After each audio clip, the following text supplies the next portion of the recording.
Many people have noted that the first Mass Effect sequel is essentially the Empire Strikes Back of the series. Although this might sound disingenuous on the surface, it's a pretty sincere compliment. It takes everything that made the original entry good, refines it, and adds some new tricks of its own. To say that the game starts with a bang is an understatement. Within 10 minutes, everything from the first game is obliterated with an elaborate set piece. Your ship, the Normandy, is on a routine mission when a massive dreadnought appears out of nowhere and, without explanation, starts cutting through it like butter. You have to scramble to the escape pods and try to rescue Joker and Liara along the way. Shepard is successful but is blown into space as another blast cuts through the hull. She plummets through the atmosphere of a planet only to burn up and die. This sounds exciting and shocking even in brief, but it doesn't convey the emotional impact of the scene. If you've played the first game, then you would have become intimately acquainted with the crew, the systems, and the layout of the vessel. All that time spent running up and down the corridors to chat with your crew, read emails and plot your course meant you gained a fond appreciation of the way it moved, the way it sounded, and its homely aura. Now the developers decide to kick you in the stomach. They force you to run through the carcass of the Normandy as it's being systematically dismantled. You have to watch helplessly as your home is ripped apart and scattered to the winds. Watching it limp through space after you've spent so much time with it is heartbreaking. They literally tear the memories out of you and burn them to dust along with Shepard herself. Very few games I've played, and I've played a lot, have such an impactful introduction. Of course this is a video game, so death is only temporary, and mere minutes later, although it's actually 2 years in the story, you've walked it off and are shooting robots as if nothing had happened.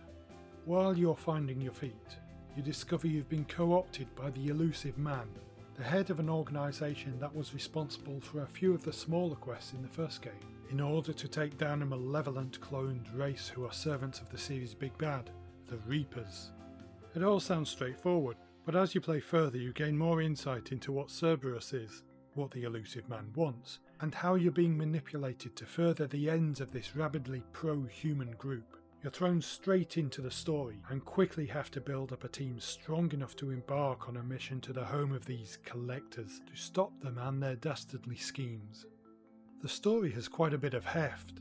Human colonies are being raided by these so-called collectors, who paralyse the inhabitants before carting them off beyond a Mass Effect relay from which nobody has ever returned. You have to find ways to bolster your ship and crew in order to stand a chance of surviving whatever lies beyond this veil, and to solve the mystery of why they're doing this.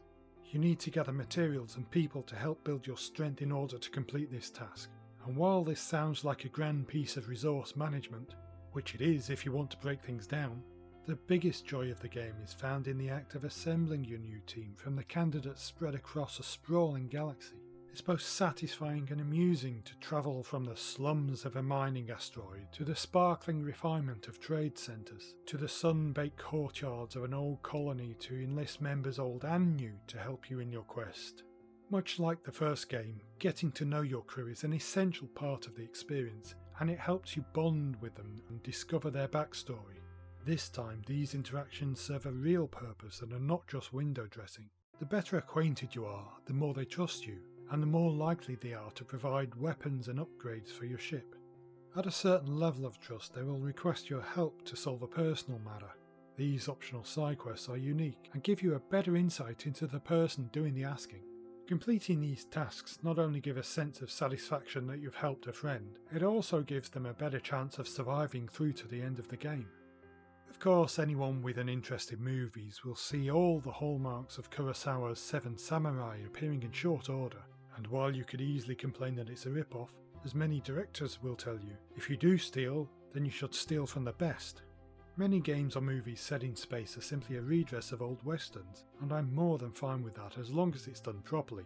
In my opinion, this game hits the nail on the head. Everything seems weightier the second time around. At various points you're confronted with the effects of your choices in the first game, and while some of these are set in stone, like meeting Cayde and Noel Ashley and dealing with their anger at you joining a terrorist group, others were totally avoidable, like perhaps Rex not being the leader on Tuchanka because you were forced to kill him on Virmire.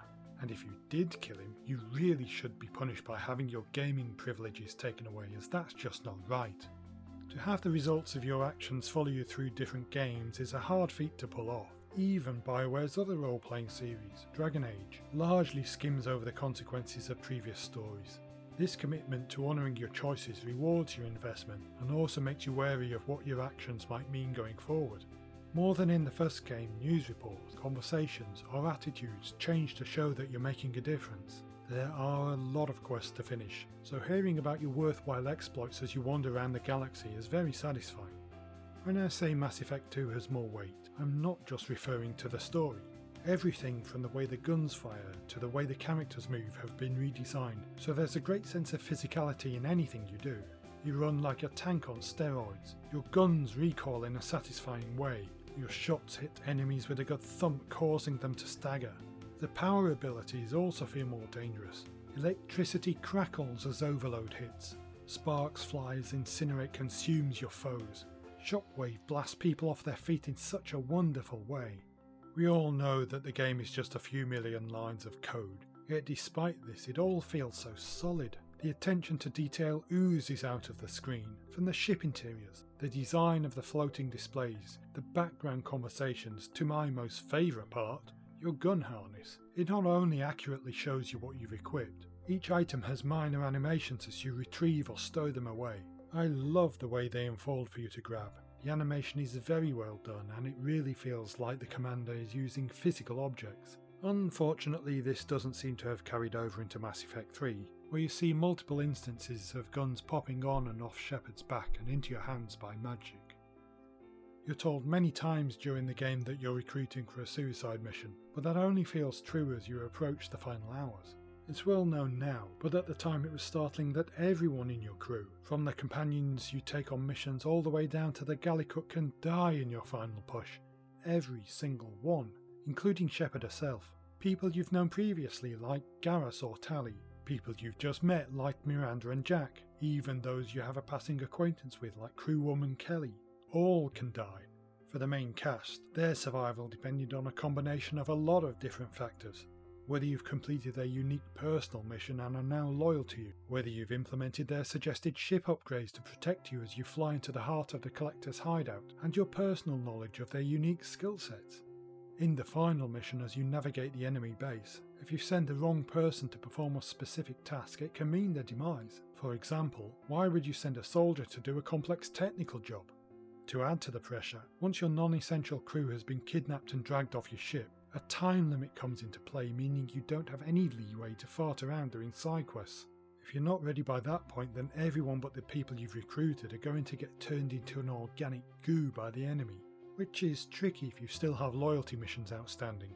Who do you save and who do you sacrifice? Being able to get the best ending where everyone lived was hard work, and in direct contrast, getting the worst ending where everyone's killed is even harder. And there were people who took that as a challenge and engineered the death of everyone in their squad just to show their mastery of the game. Ultimately, and despite the nuance of the characters who did or did not survive, there's only really one endgame. Shepard kills the final monster and makes it back to the Normandy, or she doesn't. In the second scenario, either the final boss kills you, or you kill the final boss and die anyway. Everything in the finale is a clever bit of deception to make you feel as if you have minute control over the fates of the people in your care, and it works extremely well. Unfortunately, this brilliance raised people's expectations for the climax of the final game through the roof, and when it didn't quite deliver, there was a lot of backlash. So far this may sound like an above average role-playing game, which it undoubtedly is, but why do I set it above others of the same type? Well, you don't have to worry about some amorphous galaxy-ending threat. Your goal is clear and laid out very early on. This is almost the opposite of the original Mass Effect, which revealed your mission piecemeal until you understood the full importance of what you were doing. Here you know what the stakes are straight away, and everything you do in the game serves the narrow focus leading up to one single mission, which lends a sense of clarity for old and new players. As this is the second game, it's assumed that you know how things work in this universe, and introductions are performed with a show, don't tell approach. This not only cuts down the dialogue, but it gives you a real sense of who someone is right out of the gate. I mean, who could forget the first time we encountered Jack? the psychotic Biotic who goes on a rampage to destroy the prison she's held in as soon as you free her, or the reintroduction of your old friend Garrus who's holed up in Omega and systematically dismantling the warring gangs just for fun. There's a deftness to the whole project brought about by developers who are familiar with their creation. Moreover, the Renegade and Paragon choices have been overhauled so as to be less strict. You don't have to be fully one or the other to get good conversation responses. Occasionally you will get timed on-screen prompts that allow Shepard to perform instant actions outside of her alignment. Once you understand the mechanics, it's a wonderful feeling knowing that you can still be a nice guy, yet sometimes do harsh or cheeky things in order to get your point across. The characterization is excellent across the board, and very rarely do you feel like you're talking to a robot placed there to spout the same dialogue over and over again. The people who populate the mining asteroid Omega are suitably downtrodden or shifty. The inhabitants of Ilium are aloof and detached, while the Krogan on Tuchanka are as gruff and inhospitable as you'd expect from people living on a blasted nuclear wasteland. There's a great deal of humour to be found this time around, which makes everyone seem that bit more real. Many times I burst out laughing as a companion stated what I was thinking, poked fun at the ridiculousness of situations, or downright insulted non-player characters. Similarly, the moments where your crew chimes in as part of a conversation within a mission can be insightful. For example, taking Dr. Solus, one of the scientists responsible for creating a sterility virus for the Krogan, to their homeworld produces a lot of detail as to the reasoning behind the project. If you allow Miranda to accompany you on Jack's unique mission to explore the abandoned labs where she had been tortured as a child by Cerberus, the very organisation you're both working for, Miranda starts to realise the difference in what she's been told officially and the reality of the situation, and cracks begin to appear in her corporate loyalty. Moments like this are completely missable depending on who's present. If you want to get the most out of the story, you find yourself debating on who's best to accompany you in each situation. Sometimes you get insight, sometimes you get quips, and sometimes you get amusing arguments. This makes things seem so much more realistic. Despite my love for Mass Effect 2, it highlights one of the worst types of practices for single-player focused games, that of necessary downloadable content. Downloadable content isn't bad in itself. A few cosmetic items or extra missions are fine, and even the first game had them. In that case, the add-on stories didn't affect the overarching narrative and were just fun to have. This time, pretty much all of the extra story content was necessary, and most of it explains some big plot points in the third game. Overlord gave a pretty deep insight into how far Cerberus was prepared to go in order to accomplish its ends, and how amoral the elusive man could be in order to gain an advantage over the enemy, something that only becomes blatantly apparent in Mass Effect 3. Lair of the Shadowbroker explains why Liara is absent in your current quest, a detail that felt a bit weird if you'd romanced her previously. It shows her rise to become Shadowbroker, a mysterious figure who trades masses of galactic information and is an essential cog in the smooth running of most worlds. Arrival shows Shepard's race against time to destroy a Mass Effect relay in order to delay the incursion of the Reapers, an act which caused the obliteration of a nearby colony and was the whole reason she was imprisoned for 6 months at the beginning of the third game. Squadmates Zaid and Kasumi were only available initially as add-ons along with their loyalty missions. All these weren't just nice to have like extra guns or alternate appearances. They were baked in parts of the story that had been cut out in order to maximise profits. In an era before season passes, all of this would have come to about 50% of the base game at launch. There are also backward steps in the gameplay. The character building has been simplified almost to abstraction. You can't place points into charm or fitness or pistols. Rather, you're presented with blocks of skills that cover a handful of possibilities each, then open up to give you specialised versions of that power once you max it out. The constant need to guide your ship around the galaxy map was tedious, but having to stock up on fuel and probes in order to manually scan the surface of each planet you came across to get resources was unnecessarily time-consuming. For me, the planet scanning could be relaxing if I zoned out, but when focused on missions, having to fuel up and plunder resources was frustrating. Although the combat itself felt good when it worked, sometimes it felt squishy. I can't really explain better than that. But where the first game forced you to be accurate in your gunplay, this time you occasionally felt like aiming in the general vicinity of your target would be just as effective.